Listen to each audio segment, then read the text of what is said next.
Welcome to TV three news. ముందుగా headlines చూద్దాం.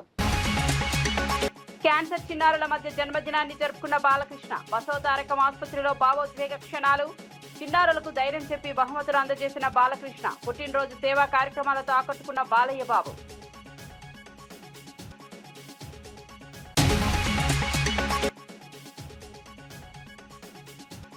Rajya Sabha nomination వివాదంపై బీజేపీని తప్పుపట్టిన శ్యామల. ప్రజాస్వామ్య విలువలకు విరుద్ధంగా వ్యవహరిస్తున్నారన్న ఎంపీ. ప్రత్యర్థి అభ్యర్థిని అడ్డుకునే కుట్ర జరిగిందన్న ఆరోపణ. ఎన్నికల ప్రక్రియ పారదర్శకంగా ఉండాలని కోరిన శ్యామల.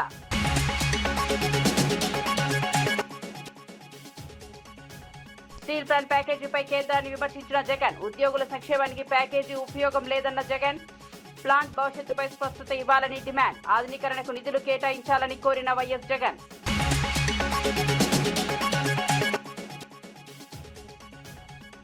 పాలమూరు ప్రాజెక్టుపై ప్రభుత్వాన్ని తప్పుపెట్టిన రామచందర్. మూసీ రివర్ ఫ్రంట్ ప్రతిపాదనలపై బీజేపీ అభ్యంతరాలు. ధాన్యం కొనుగోలు కేంద్రాల్లో జాప్యంపై తీవ్ర విమర్శలు. 6 గ్యారంటీల అమలుపై పోరాటం కొనసాగుతుందన్న బీజేపీ.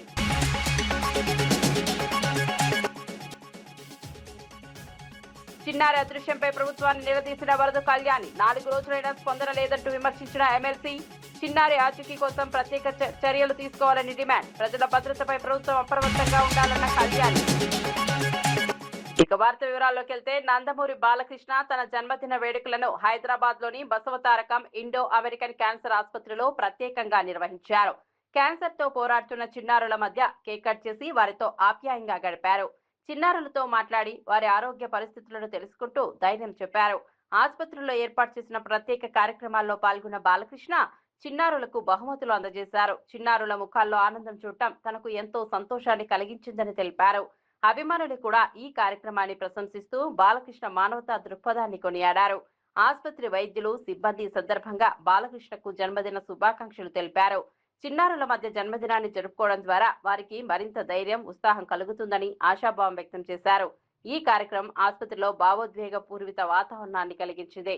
మా పాలకవర్గం ఏదైతే ఉందో వాళ్ళ సంకల్ప బలీయం తప్పకుండా అది నెరవేరుతుంది అని మీ అందరూ తెలియజేసుకుంటున్నాను. అలాగే వయసు అన్నది జస్ట్ ఇట్స్ నంబర్ నా దృష్టిలో. అందుకే అంటుంటాను, హిందువులు కూడా అన్నా అంటే उम्र 50 पार है लेकिन शक्ल मेरी 30 की जैसी. मुझे कोई अंकल या चीचा कहा उसकी तो ऐसी की तैसी है नहीं. So nothing. అందరూ అక్కడ వయసుతో పని లేదు. సో చేసుకుంటూ పోవడమే. ఆ భగవంతుడు ఇచ్చిన అవకాశాన్ని మనం ఉపయోగించుకుంటూ దాన్ని మనం చేతుల్లో ఉంది. ఎంత భగవంతుడి చేతుల్లో ఉండదు. కొంత మమాత్మ సర్వభూతాత్మ అంటాం. నాలో ఉన్న ఆత్మే అన్ని జీవరాశుల్లో ఉన్నవి. అందుకే అంటాను నేను, ఆ చార్ల్స్ మెకేది కూడా అప్పుడు కోట్ చేయడం జరిగింది. ఏంటంటే, you have no enemies you say but alas my friend your boast is very poor అని. They are. విశాఖపట్నంలోని సెవెన్ హిల్స్ ఆసుపత్రికి చేరుకున్న వైఎస్ఆర్సీపీ అధినేత మాజీ ముఖ్యమంత్రి YS Jaganmohan Reddy Visakha steel plant ప్రమాదంలో గాయపడిన బాధితులను పరామర్శించారు. ఆసుపత్రిలో చికిత్స పొందుతున్న కార్మికులను కలిసి వారి ఆరోగ్య పరిస్థితులను అడిగి తెలుసుకున్నారు. బాధితులకు అందుతున్న వైద్య సేవలపై వైద్యులతో మాట్లాడి పూర్తి వివరాలు సేకరించారు. ప్రమాదంలో గాయపడిన వారికి ధైర్యం చెబుతూ త్వరగా కోలుకోవాలని ఆకాంక్షించారు. బాధితుల కుటుంబ సభ్యులను కలిసి ఓదార్చి వారికి అండగా ఉంటామని భరోసా ఇచ్చారు. ప్రమాదం ఎలా జరిగిందన్న అంశంపై కూడా ఆరా తీశారు. పరిశ్రమల్లో భద్రతా ప్రమాణాలను మరింత కట్టుదిట్టంగా అమలు చేయాల్సిన అవసరం ఉందని అభిప్రాయపడ్డారు. బాధిత కుటుంబాలకు అన్ని విధాల సహాయం అందాలని కోరారు.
చిత్తూరు జిల్లా కాణిపాకంలో నందమూరి బాలకృష్ణ జన్మదిన వేడుకలు ఘనంగా నిర్వహించారు. వరసిద్ధి వినాయక స్వామి ఆలయంలో అభిమానులు ప్రత్యేక పూజలు నిర్వహించి బాలకృష్ణ ఆయుర ఆరోగ్యాలు కోరుకున్నారు.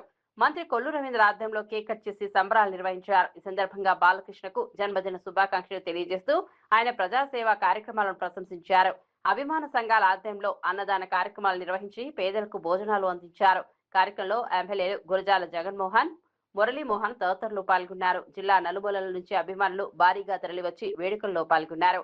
బాలకృష్ణ సినీ రాజకీయ జీవితంలో మరింత విజయాలు సాధించాలని ఆకాంక్షించారు.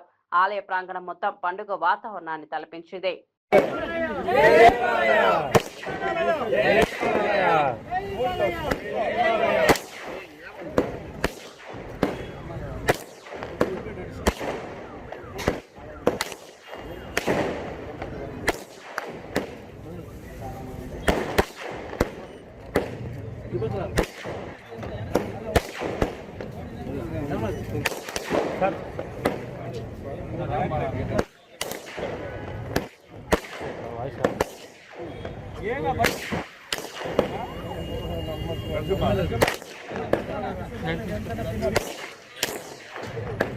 ఓకే సార్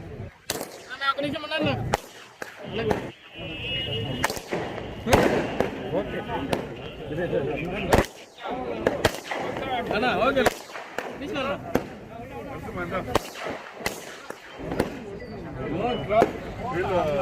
ఎప్పుడు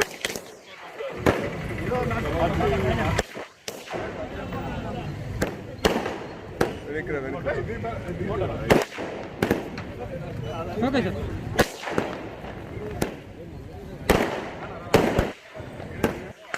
తీసుకున్నాను అవునన్నా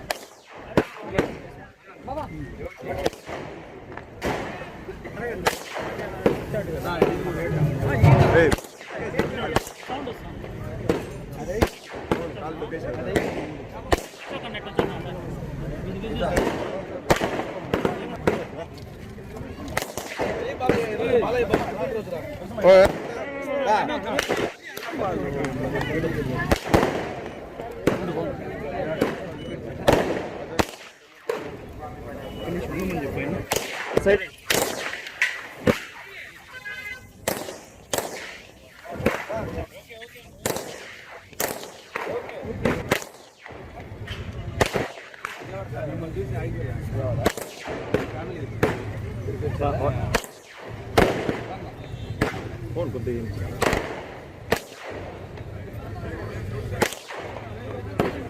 వాటర్ బాటిల్.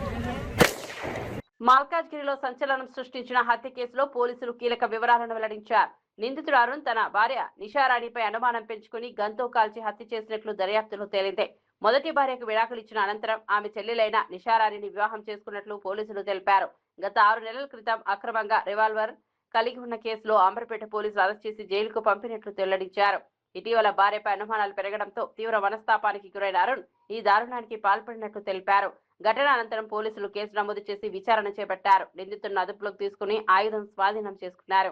కుటుంబ కలహాలు, అనుమానాలు ఎంతటి విషాదాలకు దారితీస్తాయో ఈ ఘటన మరోసారి గుర్తు చేసింది. ఈరోజు మార్నింగ్ 5:30, 6 o'clockలో మాకు డైరెక్ట్ కాల్ వచ్చేసింది. అందులో మారుతి నగర్లో ఒక ఫైర్ అయిపోయి ఒక లేడీ చనిపోయిందని చెప్పగానే ఇమ్మీడియట్గా మా పెట్రోల్ కారు రీచ్ అయింది. ఆ కన్ఫర్మ్ చేసుకోగానే ఇన్ఫార్మ్ చేసేస్తే ఇన్స్పెక్టర్ సత్యనారాయణ ఇమ్మీడియట్గా రీచ్ అయ్యారు. అతను స్పాట్ చూసిన తర్వాత సీనియర్ ఆఫీసర్లకు ఇన్ఫార్మ్ చేయడం జరిగింది. మీన్వైల్ నేను మా డీసీపీ మల్కాగిరి శ్రీధర్ సార్ అందరూ కూడా మారుతి నగర్ సీన్ ఆఫ్ ఆఫెన్స్కు రావడం జరిగింది. వచ్చిన తర్వాత అబ్జర్వ్ చేస్తే అక్కడ ఫైరింగ్ అయింది. అక్కడ 3 రౌండ్ల ఎంటీ కార్ట్రిడ్జ్ పడిపోయినాయి. కూల్ ఆఫ్ బ్లడ్లో ఉన్నది అమ్మాయి, హెడ్ ఇంజరీ అయి ఉన్నది. తెలుసుకో భర్త అక్కడ ఏం లేడు. అయితే అరుణ్ వాళ్ళ మదర్ లక్ష్మమ్మ ఆమెను ఎగ్జామ్ చేసేస్తే మార్నింగ్ 5 o'clock అట్లా చప్పుడిని పడింది అత్తమ్మ అన్నట్టు. ఆమె అక్కడ రీచ్ అయ్యేలోపే సౌండ్ వచ్చేసింది. ఆమెకు సౌండ్ విన్నది. ఆమె పోయి చూసేవారికి అక్కడ పడిపోయినది. అరుణ్ అక్కడ పారిపోయినప్పటికీ వెళ్ళాడు. భార్యపై అనుమానం ఉన్నట్టు తెలిసింది. కానీ ఎందుకు ఎక్కడ అనేది ఎగ్జాక్ట్ కాజ్ అనేది మేము అరెస్ట్ చేయగలిగితేనే చెప్పేస్తాము, ఇమీడియట్గా అరెస్ట్ చేస్తాం. దాని గురించి ఒక 3 టీములు ఫామ్ చేశాము. ఎంత తొందరలో పట్టుకుంటాం చేస్తాం. విశాఖ స్టీల్ ప్లాంట్ కు ప్రకటించిన 11,440 కోట్ల ప్యాకేజీపై మాజీ ముఖ్యమంత్రి వైఎస్ జగన్మోహన్ రెడ్డి విమర్శలు చేశారు. ఈ ప్యాకేజీ ఉద్యోగుల సంక్షేమం కోసం కాదని, ఫ్యాక్టరీ భద్రతా ప్రమాణాల పెంపు కోసం కూడా కాదని పేర్కొన్నారు. ప్రధానంగా వీఆర్ఎస్ చెల్లింపులు, బ్యాంకు రుణాలు, జీఎస్టీ బకాయిల పరిష్కారం కోసం ఈ నిధులు కేటాయించారని ఆరోపించారు. కార్మికుల భవిష్యత్తు, ప్లాంట్ ఉత్పాదకత పెంపు, ఆధునీకరణ వంటి అంశాలకు ప్రాధాన్యం ఇవ్వాల్సిందని అభిప్రాయపడ్డారు. విశాఖ ఉక్కు పరిశ్రమల రాష్ట్ర ప్రజల ఆత్మగౌరవానికి ప్రతీక అని పేర్కొన్నారు. ప్లాంట్ భవిష్యత్తుపై ప్రభుత్వం స్పష్టమైన హామీ ఇవ్వాలని డిమాండ్ చేశారు.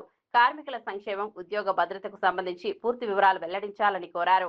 పరిశ్రమ అభివృద్ధికి ఉపయోగపడే విధంగా నిధులు వినియోగించాలన్నారు. ప్లాంట్ను నిలబెట్టగలిగే పరిస్థితులకి వివరిస్తూ ఏ రకంగా చేస్తే ఈ ప్లాంటు నిలబడగలుగుతుంది అని చెప్పి సలహాలు ఇస్తూ ప్రధానమంత్రి గారికి లేఖ కూడా రాశాం. 9వ తారీఖున లేఖ రాశాం. అదే మాదిరిగా ఫిబ్రవరి 6 కూడా 2వ లేఖ కూడా రాశాం. ఫిబ్రవరి 6 కూడా 2వ లేఖ కూడా రాశాం.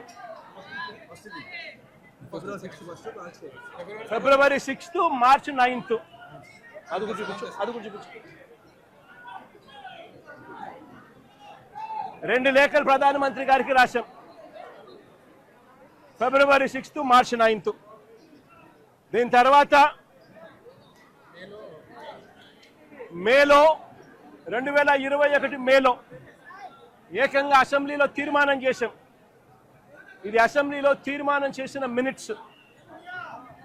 ఎట్టి పరిస్థితుల్లోనూ స్టీల్ ప్లాంట్ను ప్రైవేటైజ్ చేయడం అన్నది అన్యాయము, చేయొద్దండి అని చెబుతూ ఏ రకంగా ఈ ప్లాంట్ను గొప్పగా నిలబెట్టగలుగుతాము, ఏ రకమైన మార్పులు చేర్పులు చేయగలిగితే ఈ ప్లాంటు బ్రహ్మాండంగా నడిచే పరిస్థితి ఉంటుంది అని చెప్పి కూడా వివరిస్తూ సలహాలు కూడా ఇచ్చాం. ఈ సలహాలన్నీ కూడా ఇస్తూ అసెంబ్లీలో తీర్మానం చేసి, therefore the House unanimously resolves to oppose the decision of the Government of India on strategic disinvestment of Government of India's shareholding in RINL Visakhapatnam, along with the management control by way of privatization. Also resolved to request the Government of India to consider the measures suggested by the Honorable Chief Minister of Andhra Pradesh in his letter dated 6th February 2021 and 9th March 2021 to make RINL profitable and remain the pride of Telugu people and the state of Andhra Pradesh. ఈ మాదిరిగా అసెంబ్లీలో తీర్మానాలు సైతం చేసి ప్రైవేటైజేషన్ను అడ్డుకోగలిగాం, ఆపగలిగాం, ఎంప్లాయీస్కు తోడుగా నిలబడగలిగాం. అంతేకాదు ప్రధానమంత్రి గారు విశాఖపట్నం వచ్చినప్పుడు నవంబర్ 12, 2022 సాక్షాత్తు ప్రధానమంత్రి గారి సమక్షంలోనే ప్రైవేటైజేషన్కు ఆపండి అని చెప్పి కూడా ప్రధానమంత్రి గారిని కోరడం కూడా జరిగింది. పబ్లిక్ మీటింగ్లో ప్రధానమంత్రి గారి సమక్షంలోనే. కాకినాడలో చిన్నారి కనిపించకుండా పోయి 4 రోజులు గడిచినా ప్రభుత్వం స్పందించడం లేదని వైఎస్ఆర్సీపీ ఎమ్మెల్సీ వరద కళ్యాణి విమర్శించారు. ప్రజల భద్రత విషయంలో ప్రభుత్వం మరింత అప్రమత్తంగా ఉండాలని సూచించారు. గతంలో మహిళల భద్రతపై తీవ్ర వ్యాఖ్యలు చేసిన నాయకులు ఇప్పుడు ఈ ఘటనపై ఎందుకు మౌనం పాటిస్తున్నారని ప్రశ్నించారు. చిన్నారి ఆచూకీ కోసం ప్రత్యేక బృందాలు ఏర్పాటు చేసి దర్యాప్తు వేగవంతం చేయాలని డిమాండ్ చేశారు. బాధిత కుటుంబ సభ్యులు తీవ్ర ఆందోళనలో ఉన్నారని, వారికి ప్రభుత్వం అండగా నిలవాలని కోరారు. ప్రతి గంట కీలకమని, పోలీసులు అన్ని కోణాల్లో విచారణ చేపట్టాలని సూచించారు. ప్రజల భద్రతా అంశాన్ని రాజకీయాలకు అతీతంగా చూడాలని పేర్కొన్నారు. చిన్నారి క్షేమంగా తిరిగి కుటుంబ సభ్యుల వద్దకు చేరేలా ప్రభుత్వం చర్యలు తీసుకోవాలని విజ్ఞప్తి చేశారు. కాకినాడ జిల్లా తుని మండలానికి చెందిన చిన్నారి జ్ఞానేశ్వరి కనిపించకుండా పోయి 4 రోజులైంది. కనీసం ఈ విషయంలో ప్రభుత్వం పట్టించుకోవట్లేదు, బాధ్యతగా వ్యవహరించట్లేదు. ఒక మహిళా హోంమంత్రి ఎందుకు ఈ విషయం మీద స్పందించట్లేదు అని నేను అడుగుతున్నాను. సీఎం గారు ఎందుకు ఈ సంఘటన మీద సమీక్ష నిర్వర్తించలేదు అని నేను అడుగుతూ ఉన్నాను. అలాగే డిప్యూటీ సీఎం అయిన పవన్ కళ్యాణ్ గారు తన సొంత జిల్లా ఇది, అతను మంత్రిగా ఉన్న కాకినాడ జిల్లాలో ఇంత పెద్ద సంఘటన జరిగితే ఎందుకు స్పందించట్లేదు? గతంలో అయితే 30,000 మంది అమ్మాయిలు అమ్మాయిలు ఉమెన్ ట్రాఫికింగ్కి గురయ్యారు అని చెప్పి స్టేట్మెంట్స్ ఇచ్చారు కదా. ముందు మీ సొంత జిల్లాలో ఒక అమ్మాయి కనిపించకుండా పోయి 4 రోజులైంది. దీని మీద స్పందించండి, పోలీసు యంత్రాంగాన్ని అప్రమత్తం చేయండి, ఆ వెతుకులాటని స్పీడప్ చేయండి అని పవన్ కళ్యాణ్ గారిని కోరుతూ ఉన్నాను. అసలు ఈ చిన్నారి కనిపించకపోవడము, వెతకడము అనేది ఒక్క కుటుంబం తాలూకా బాధ్యత కాదు, మొత్తం సమాజము అలాగే ప్రభుత్వ యంత్రాంగం తాలూకా బాధ్యత. 4 రోజులైంది. ఆమెతో పాటు ఒక కుక్క కూడా వెళ్ళింది, మళ్ళీ ఆ కుక్క వెనక్కి తిరిగి రావడం కూడా జరిగింది. అసలు ఇది ప్రమాదమా లేదంటే యాదృచ్ఛికంగా జరిగిందా, అసలు ఆ పాప ఏమైంది, ఇంకేమైనా సంఘటనలు జరిగాయా అనేది తెలుసుకోవాలి. ₹1,00,000 కాంపన్సేషన్ పట్టించిన వాళ్ళకి ప్రకటించడం కాదు, అంతకంటే ఎక్కువ ప్రకటించైనా సరే ప్రభుత్వం మరింత పరిజ్ఞానాన్ని ఉపయోగించి అయినా సరే, మరింత మంది పోలీసు యంత్రాంగాన్ని పెట్టి అయినా సరే ఈ పాపని వెంటనే కనుక్కోవాల్సిన బాధ్యత ప్రభుత్వం మీద ఉంది. దీని మీద వెంటనే ముఖ్యమంత్రి గారు, హోంమంత్రి గారు, డిప్యూటీ సీఎం గారు వెంటనే స్పందించాలి. అలాగే ఆ పాపని వెంటనే కనిపెట్టి తల్లిదండ్రులకు అప్పజెప్పాలి. గత 4 రోజులుగా ఆ తల్లిదండ్రులు పడుతున్న వేదన, వాళ్ళ కన్నీరు చూస్తే గుండె తరుక్కుపోయే పరిస్థితి మనకు కనిపిస్తూ ఉంది. ఇప్పటికైనా ప్రభుత్వం స్పందించి ఈ పాపని వెంటనే కనిపెట్టి తల్లిదండ్రులకి అప్పజెప్పాల్సిందిగా కోరుతూ ఉన్నాను. మధ్యప్రదేశ్ రాజ్యసభ ఎన్నికల్లో కాంగ్రెస్ అభ్యర్థి మీనాక్షి నటరాజన్ నామినేషన్ తిరస్కరణ వెనుక రాజకీయ కుట్ర ఉందని బోడిగిరి ఎంపీ చామల కిరణ్ కుమార్ రెడ్డి ఆరోపించారు. ఎమ్మెల్యేల సంఖ్య ప్రకారం బీజేపీకి 2 స్థానాలు వచ్చే అవకాశం ఉన్నప్పటికీ ముందుగానే 3వ అభ్యర్థిని నిలబెట్టడం వెనుక ప్రత్యర్థి అభ్యర్థిని అడ్డుకోవాలనే ఉద్దేశం కనిపిస్తోందన్నారు. ప్రజాస్వామ్య విలువలను పరిరక్షించుకోవాల్సిన కేంద్ర ప్రభుత్వం అధికార దుర్వినియోగానికి పాల్పడుతోందని విమర్శించారు. ప్రతిపక్షాలను బలహీనపరిచే ప్రయత్నాలు జరుగుతున్నాయని ఆరోపించారు. ఎన్నికల ప్రక్రియ పారదర్శకంగా, నిక్షిప్తపాతంగా ఉండాల్సిన అవసరం ఉందన్నారు. ప్రజాస్వామ్య వ్యవస్థపై ప్రజలకు విశ్వాసం కలిగేలా వ్యవహరించాలని కోరారు. ఎన్నికల వ్యవస్థను రాజకీయ ప్రయోజనాల కోసం ఉపయోగించకూడదని సూచించారు. ప్రజాస్వామ్య పరిరక్షణ కోసం అన్ని పార్టీలు కట్టుబడి ఉండాలని చామల అభిప్రాయపడ్డారు. ముఖ్యంగా గతంలో కూడా మీరు చూసిర్రు, బీజేపీ ఎట్టి పరిస్థితుల ఎన్నికలను వాళ్ళ ఖాతాలలో వేసుకోవాలని ఎన్నో రకాల ప్రక్రియలతో ఈ యొక్క స్వతంత్రత ఉన్నట్టు వాళ్ళ రాజకీయ లబ్ధి కోసం వ్యవహారం చేస్తుర్రో ఇది భారతదేశంలో ఈ గత 10 సంవత్సరాల నుంచి పలు సార్లు మనం చూసినటువంటి పరిస్థితి. ముఖ్యంగా నేను ఒక్కటే చెప్పదలుచుకున్నా, ఒకవేళ 3 రాజ్యసభ ఎన్నికలు జరుగుతుంటే మధ్యప్రదేశ్లో కాంగ్రెస్ పార్టీకి 65 మంది ఎమ్మెల్యేలు ఉన్నప్పుడు 58 మంది ఎమ్మెల్యేలతోటి ఒక రాజ్యసభ వచ్చే అవకాశం ఉన్నప్పుడు 3వ రాజ్యసభ అభ్యర్థిగా బీజేపీ ఎట్లా పెట్టింది అనేది ఫస్ట్ క్వశ్చన్. నాకు 3 రాజ్యసభలో 2 బీజేపీకి వచ్చే అవకాశం ఉంది, 1 కాంగ్రెస్కి వచ్చే అవకాశం ఉంది. అంటే బీజేపీకి ఉన్న ఓట్ల ప్రకారము, ఎమ్మెల్యేల ప్రకారము 2 రాజ్యసభలే వస్తాయి. కానీ మొదటి నుంచే 3వ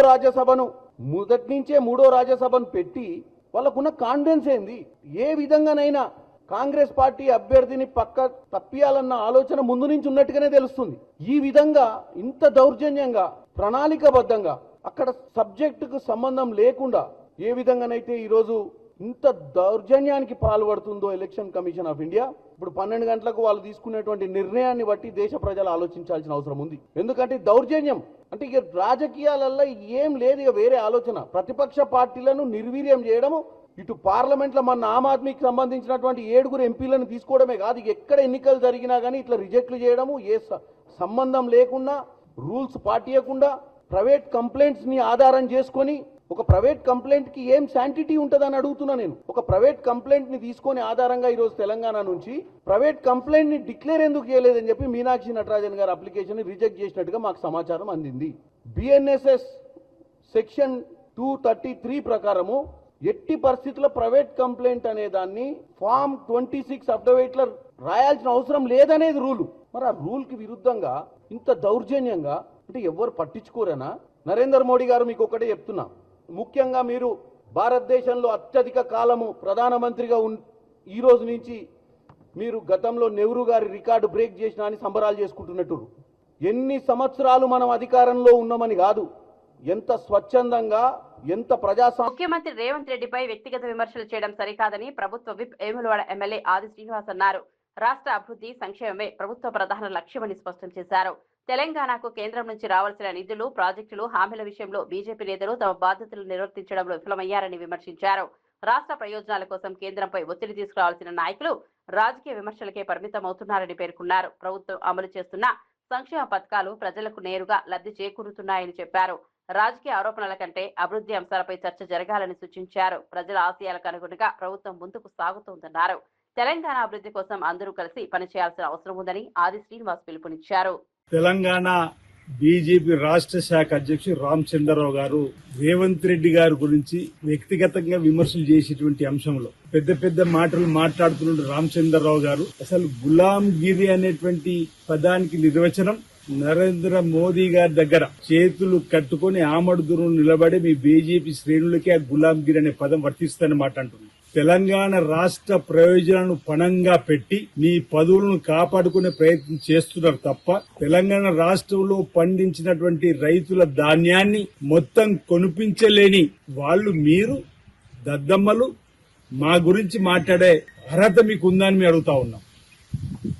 పాలమూరి రంగారెడ్డి ప్రాజెక్టు మొదటి ఏటీఎం రేవంత్ రెడ్డి గారికి అనే మాట నోటికొచ్చినట్టు మాట్లాడే మాటల్లో నిజంగా మీకు చిత్తశుద్ధి ఉంటే దమ్ముంటే ఆ పాలమూరి రంగారెడ్డి ప్రాజెక్టుకు జాతీయ హోదాను తీసుకొని వచ్చి మీరే నిర్మించండి. తెలంగాణ రాష్ట్రంలో ఏ ఒక్క ప్రాజెక్టు కూడా కేంద్రం నుంచి నిధులు తీసుకురావడంలో సఫలం కాలేని వైఫల్య నేతలు మీరా. ఈ రోజు మా ముఖ్యమంత్రి రేవంత్ రెడ్డి గారి చిత్తశుద్ధి గురించి మాట్లాడారు. ఈ రోజు మా యొక్క ప్రయాణం తెలంగాణ రాష్ట్ర ప్రయోజనాల కోసం, తెలంగాణ రాష్ట్రంలో ఉన్నటువంటి సంక్షేమాన్ని ఓవైపు అభివృద్ధిని మరోవైపు పరిగెత్తించే విధంగా ప్రయత్నం చేస్తున్నటువంటి సందర్భంలో అటు తెలంగాణ నుంచి ఉన్నటువంటి ఇద్దరు మంత్రులు కిషన్ రెడ్డి గారి వైఫల్యం, బండి సంజయ్ గారి వైఫల్యం కొట్టొచ్చినట్టు కనిపిస్తున్నా. 8 మంది ఎంపీలను గెలిపించి పంపిస్తే ఢిల్లీలో కాలక్షేపానికి కబుర్లు చెప్పుకోవడానికి క్వార్టర్లో ఉన్నటువంటి ప్రయత్నం చేస్తున్నారు తప్ప ఏ రోజైనా తెలంగాణ రాష్ట్ర ప్రయోజనాల కోసం, తెలంగాణ రాష్ట్ర రైతాంగ ప్రయోజనాల కోసం మీరు ప్రయత్నం చేసి. తుమ్మడిహట్టి ప్రాజెక్టును మొదట వ్యతిరేకించింది కాంగ్రెస్ ప్రభుత్వమేనని మాజీ ఎంపీ బోయిన్పల్లి వినోద్ కుమార్ గుర్తు చేశారు.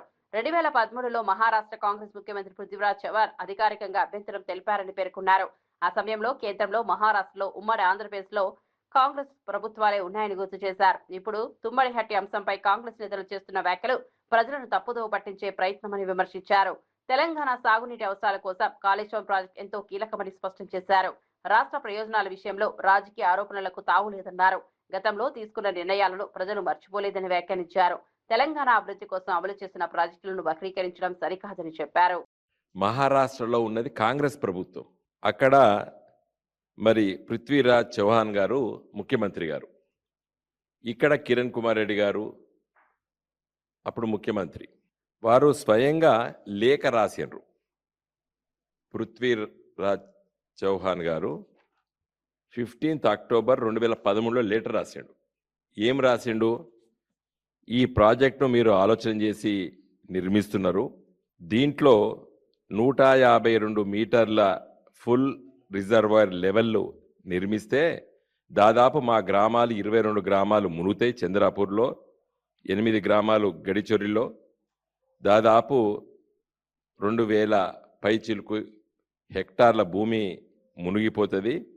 ఎట్టి పరిస్థితుల్లో మేము అనుమతి ఇవ్వము అని చెబుతూ మీరు ఈ హైట్ మీద 152 మీటర్ల హైట్తోని తుమ్మడిహట్టి దగ్గర మీరు టెండర్లు పిలుస్తున్నారు, కాంట్రాక్ట్లు ఇస్తున్నారు, అనుమతులు లేకున్నా మీరు పనులు చేస్తున్నారు.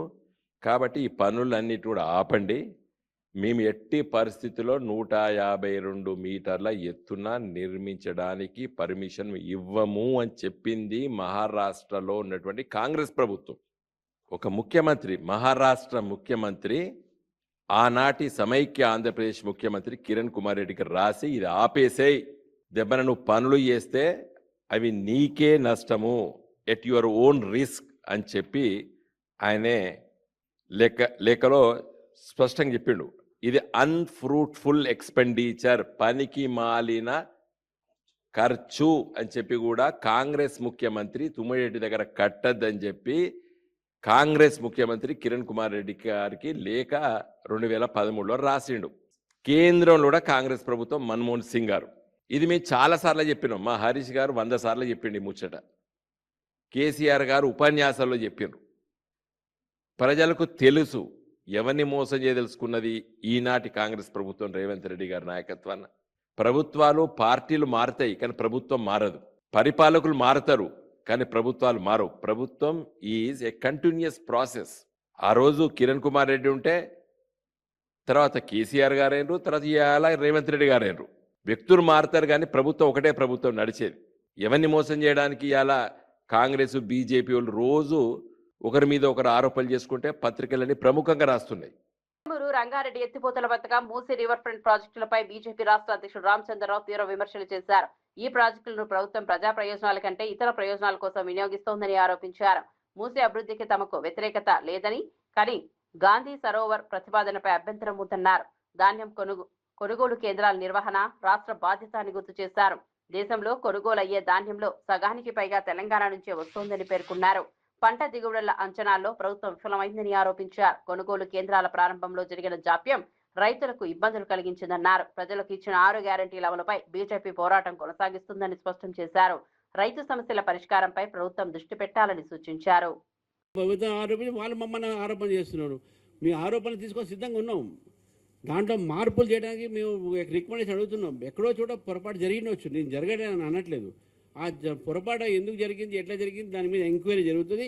ఇంకా రాబోయే రోజుల్లో ఏ విధంగా ఫుల్ ప్రూఫ్ ఎగ్జామినేషన్ పెట్టాలనే ఆలోచన చేయాలి. కానీ ఈ టైంలో మనం విద్యార్థులు రెచ్చగొట్టి వాళ్ళ జీవితాలతో ఆడుకొని రాజకీయంగా వాడటం అనేది ప్రభుత్వం మీద కానీ మినిస్టర్ మీద కూడా ఇది తప్పు అని నేను అంటున్నాను. Thank you.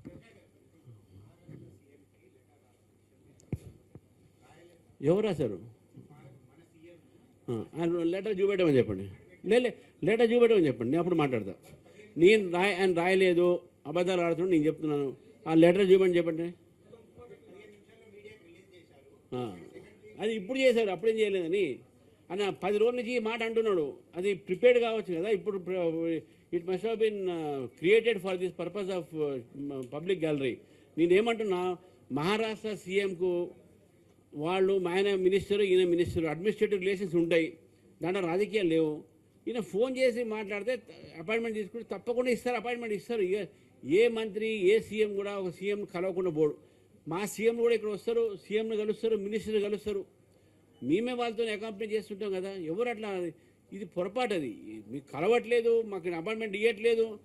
ఆయన సీఎం అయితే నువ్వు కూడా సీఎం ఇక్కడ. You have the same status here. Will respect your chair as a CM.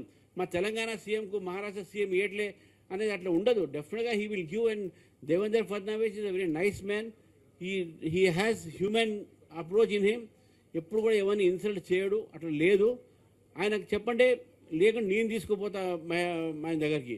సిన్సియర్గా ఆయన ఉండడంటే, if I will take him to Maharashtra CM if he so much sincerely is interested, will go. సరే వాళ్ళు ఏం మాట్లాడతారో తర్వాత సంగతి. But I'm here to say that he will get appointment. He is not sincerely trying for appointment. గతంలో same KCR కూడా ఇట్నే మాట్లాడాడు, మరి ఈయన కూడా ఇట్నే మాట్లాడుతున్నాడు. ఆయనకు పడే గట్టి ఈయనకు పడుతుంది ఇప్పుడు.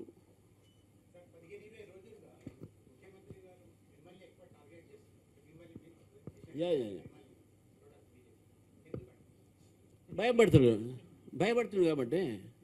ఇప్పుడు మా టార్గెట్ ఎప్పుడు చేస్తారండి? భయపడితే కదా. ఈజ్ అఫ్రైడ్ ఆఫ్ బీజేపీ, కాబట్టి బీజేపీ మీద టార్గెట్ చేస్తున్నాడు. బీజేపీ పెరుగుతుంది కాబట్టి ఇన్సెక్యూరిటీతో ఇద్దరు బీఆర్ఎస్ అండ్ కాంగ్రెస్ బోత్ మా మీద అటాక్ ఎందుకు చేస్తుంటే, మా బలం ఇప్పుడు కాయగాసే చెట్టుకే రాలేస్తారు. సో మనకంతా మధ్యప్రదేశ్ రాజ్యసభ ఎన్నికల వ్యవహారంపై TPCC general secretary Janagani Dayakar తీవ్రంగా స్పందించారు. కాంగ్రెస్ అభ్యర్థి మీనాక్షి నటరాజన్ నామినేషన్ తిరస్కరణ ప్రజాస్వామ్యానికి విరుద్ధమని ఆరోపించారు. ఈ వ్యవహారం వెనుక రాజకీయ ఒత్తిళ్లు ఉన్నాయని అనుమానాలు వ్యక్తం చేశారు. ఎన్నికల ప్రక్రియ నిశ్శబ్దపాతంగా నిర్వహించాల్సిన బాధ్యత అధికార యంత్రాంగంపై ఉందన్నారు. ఎన్నికల కమిషన్ తీరుపై కూడా ఆయన తీవ్ర అభ్యంతరం వ్యక్తం చేశారు. నిన్న జరిగినటువంటి మధ్యప్రదేశ్ రాజ్యసభ ఎన్నికల్లో మీనాక్షి నటరాజన్ గారు కాంగ్రెస్ పార్టీ అభ్యర్థి నామినేషన్ తిరస్కరించడం అనేది చాలా సిగ్గుచేటు.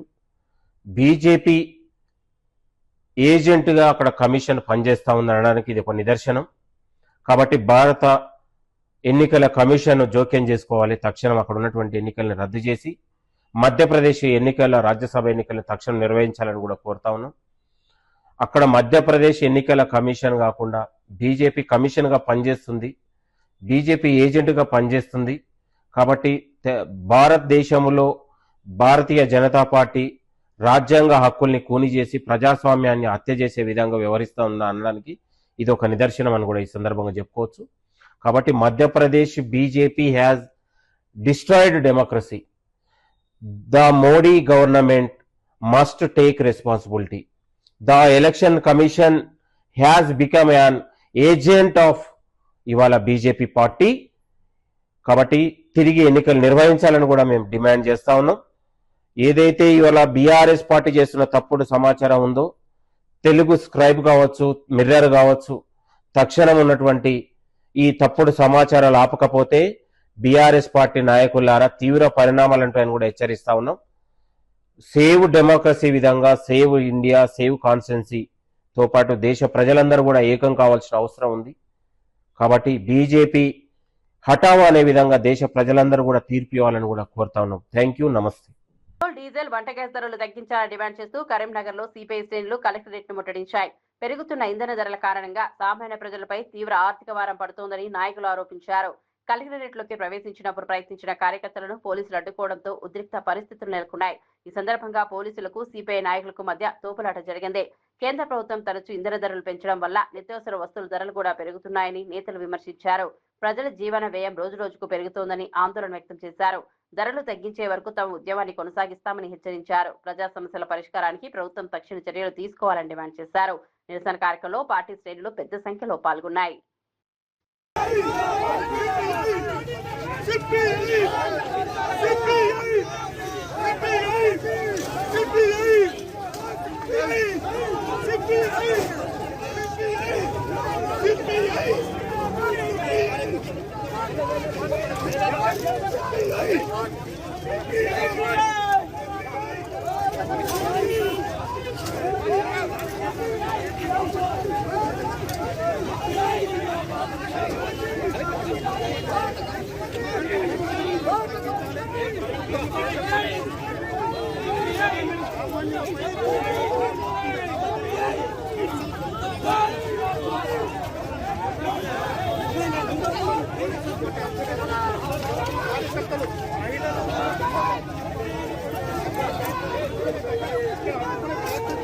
పోలీసులు కూడా భారీగా మోహరించడం జరిగింది.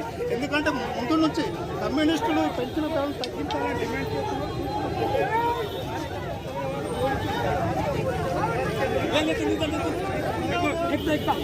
సిపిఐ జిందాబాద్, జిందాబాద్, జిందాబాద్, సిపిఐ జిందాబాద్.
చూస్తూనే ఉండండి టీవీ 3 న్యూస్.